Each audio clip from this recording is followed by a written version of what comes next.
but you just wander around the agroforestry and with the chickens, and you see that nature keeps carrying on, and it's a nice lesson to just take a step back from everything that's happening, and it's humbling and grounding at the same time.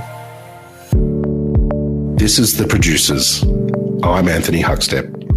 Having grown up on a farm, Tom Bjorksten witnessed the challenges of working the land and set his sights on a career in Sydney. But after studying and landing a government job, he had a yearning to be back on the land. Together with his wife Nicole, they headed to northern New South Wales, where they now run a Syntropic agroforestry farm. So we're farming in the northern rivers of New South Wales. This area is most well known for the town of Byron Bay and its associated counterculture. So the area used to be the world's largest subtropical rainforest. So that kind of gives you an idea of how fertile it is, and it's a kind of place where you stick something in the ground and it'll grow. So this means we're kind of lucky enough, or depending on which way you look at it, maybe unlucky enough to have a year-round growing season. What I think about this area is it kind of feels like the future of Western societies, in terms of over the last century we saw the decline of rural areas, everyone moving to the city. But now here we're seeing a huge influx of people from the city, and particularly young people, which is leading to a revival of villages and farming and just the community in general. So, I was going to say, and yeah, what's so great about what kind of comes from all of that is the real foodie culture that we have. You can have any day of the week here. You can go to a farmer's market, you can source your produce from local farmers, and not only are people really keen on the quality of the food, but where it comes from, how it's farmed, is it ethical, and all that kind of stuff. After becoming disillusioned with life in the city, Tom knew there had to be a better way to live. Directly before my wife, or my now wife, and I, Nicole, were living in Sydney, I actually grew up on a fairly large cattle farm, but then I kind of seeing the struggle of my parents, not exactly the struggle, but the really, really hard slog to make a living. I decided to move to the city. So there I studied, first of all, studied finance and marketing before getting a Master of Economics. Not too long after finishing the Master of Economics and starting working for the government, I just really realised that an office job wasn't for me, that I didn't want to sit at a desk for 8 hours a day, and I just found myself quite unstimulated and really yearning for the life, back on the farm, really.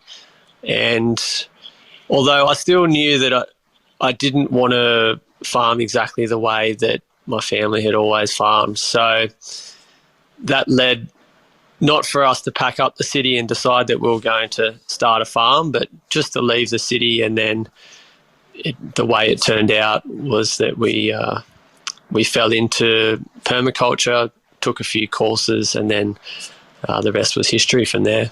We left the city. It was a permaculture a flyer that Nicole stumbled upon, actually, that a little backyard a short course in permaculture. And yeah, from that, we both went on to study a permaculture design certificate. So what that kick-started in me was I had, a background in farming and a love of it, but this taught me that we could actually farm in a way that's in harmony with nature, where you're harnessing ecological processes and you're not fighting against nature all the time. And then that was what, for me, ignited the spark, and thought, okay, yeah, look, let's do this. And so then we started the search, and about maybe 6 months later, so that was in April 2019, we found the place and moved here.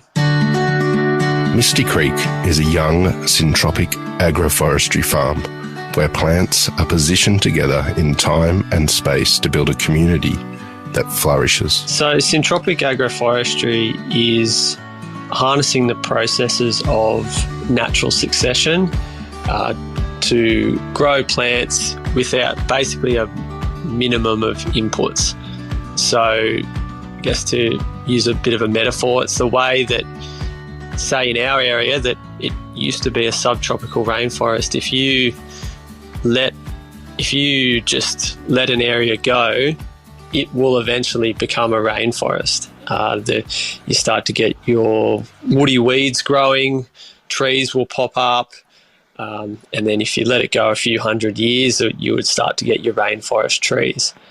But we can use our unique skills as humans to manage this process to become a lot faster. And then in this way, we don't need fertilizers, we don't need irrigation, we don't need chemicals, any of that kind of stuff, because if you think about a rainforest, it doesn't need anything external to produce, it just does. So it's kind of about learning your local biome and how succession functions there, and then imitating that in a way that we can use as humans. So whether it's growing food for humans, for animals, shade, shelter, all of that kind of stuff. Creating a natural environment is allowing Tom to farm meat chickens and explore heritage breeds too. Our main products at the moment that we sell week to week is chickens for meat and eggs. So we farm both conventional fast-growing chickens, and we're also starting to explore breeding our own heritage chickens, which we've just started bringing to the market in the last few weeks. And the other thing, and then we also have the agroforestry as well.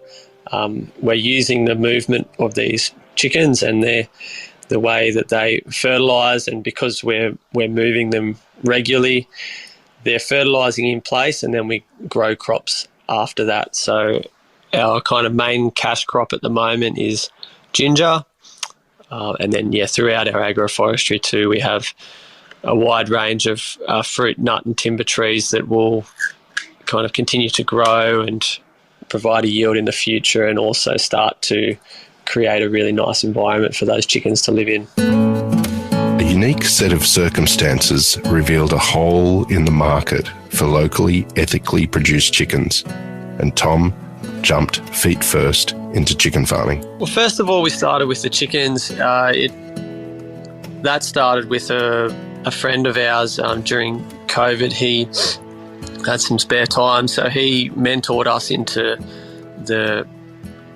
how to do the pasture-raised chickens. It was a method he was calling like the open pasture-raised system, or maybe like a day-range model, as some other people call it. And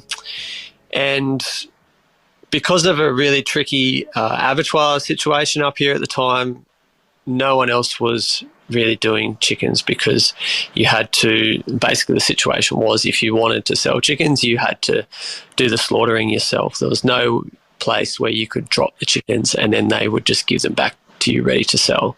So that meant there was a little bit of a gap in the market.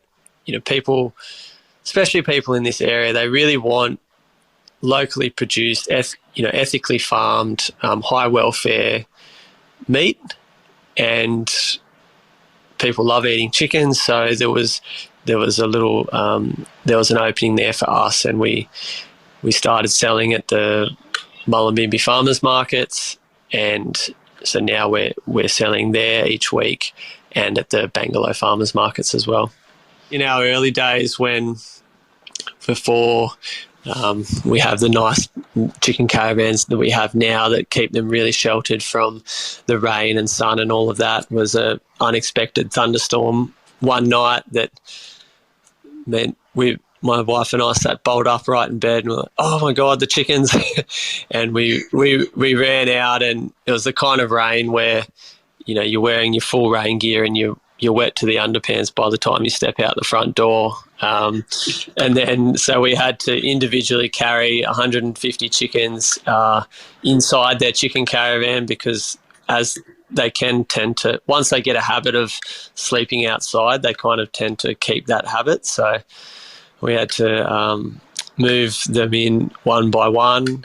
And then on top of that, we had a pipe burst in the shed of one of the drainage pipes on the roof. So, you know, it was just one of those things where it all happened. And then we were up most of the night and went to sleep, and we woke up in the morning and it's like, did that actually happen last night? Having never farmed chickens, Tom soon realised there are many challenges involved. In Australia, if you want to grow chickens, it's simply, unfortunately, not possible to source a day-old heritage chicken. If you were in the United States or Europe, you'd be able to do this.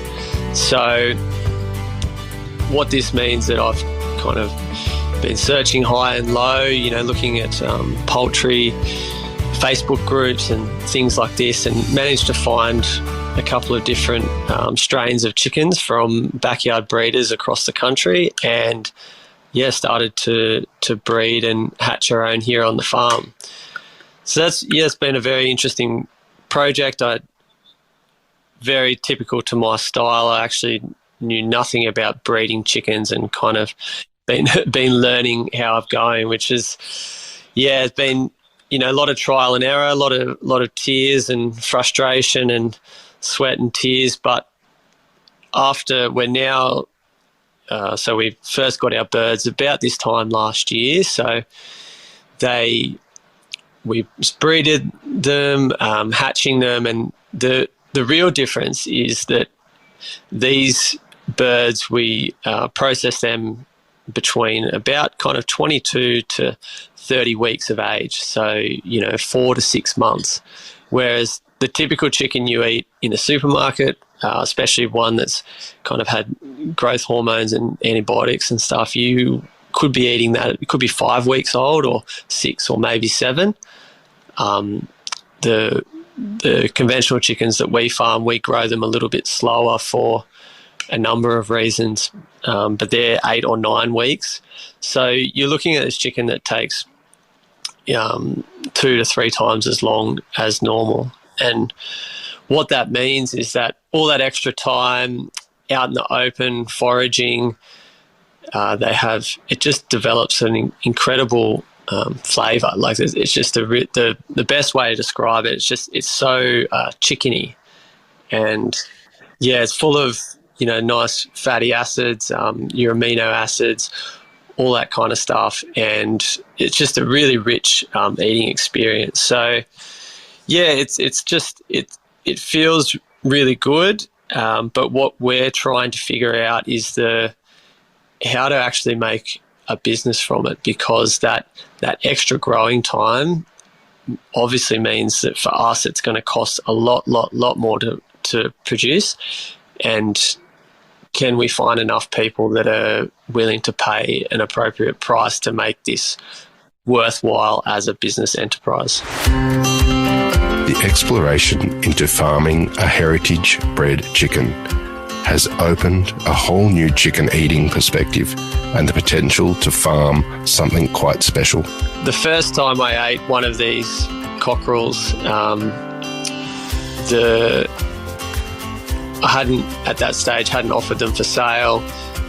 Like I said before, 6 months of just, you know, wondering what was going on, and it's so, you know, inefficient, all this kind of stuff that made it so challenging. And then I didn't know whether the chicken we were going to end up with the end was, you know, how's it going to turn out? Was it going to be tasty? Was it going to be tough and inedible? Like, you know, what was going to happen? And I had my father-in-law, sister-in-law, so that my wife's family was here, and we roasted this chicken, and it was just so good. It was the best chicken I've ever had by so far, and they were basically telling me to shut up. They're like, Tom, stop going on about this chicken. So, that experience of, it's that of doing a project that's completely unknown of the outcomes, and then finally later getting that outcome, I was so happy. And then since that time, getting the same kind of feedback from chefs and our market customers has made me feel really good about that project, and inspired to keep rolling with it.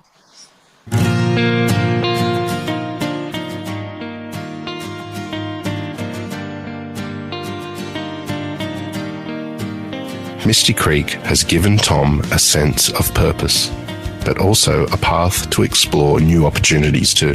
It's given me purpose, like I said earlier, purpose and stimulation. I see it. It's each day. It's like a complete puzzle, especially the integrated method of farming that we're following, where we're cropping and growing animals and agroforestry all together.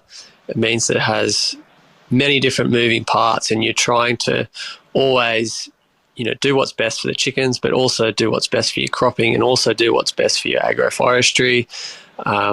So it means there's, lots of different moving parts. And then we're also thinking about, because we're not just producing, we're also selling, logistics, food safety, all that kind of stuff. So I love that challenge, that stimulation of figuring out that puzzle.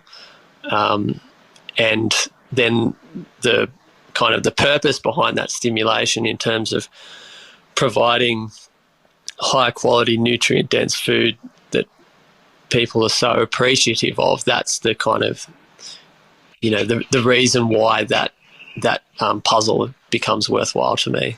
What's next for us is we're 3 years into the farm now, and it kind of feels like we've been expanding like crazy for ages to get to a point where firstly we can produce enough that we can make a decent standard of living, but also have a life as well. So, as many farmers will attest to, when you start, you can't afford to hire labour, and then you're just working yourself, and you can never get a break, and it's so hard. And, so then we took the step where we hired a full-time staff member, and then, of course, that meant that we were making zero money because all of the money we were making was going to the staff member.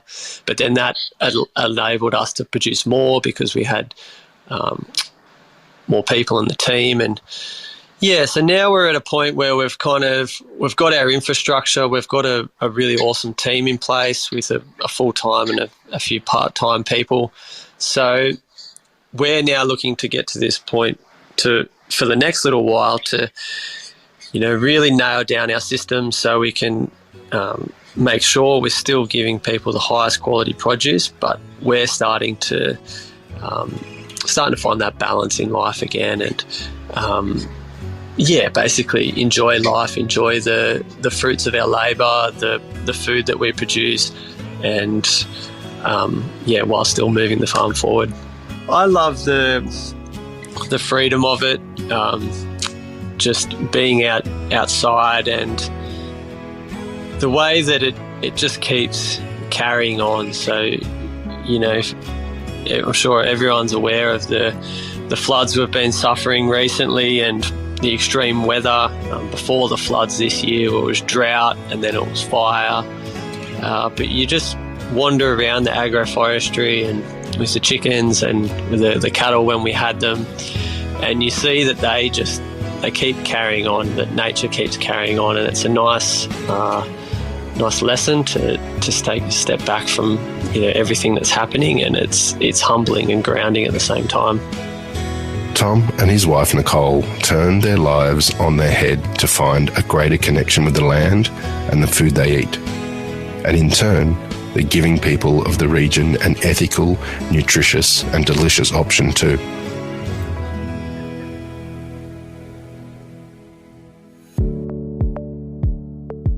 This is The Producers, a Deep in the Weeds production, I'm Anthony Huckstep. Stay tuned as we share the stories of producers, farmers, makers, and growers, the true lifeblood of the food industry. Follow us on Instagram at Producers Podcast or email us at producerspodcast@deepintheweeds.com.au.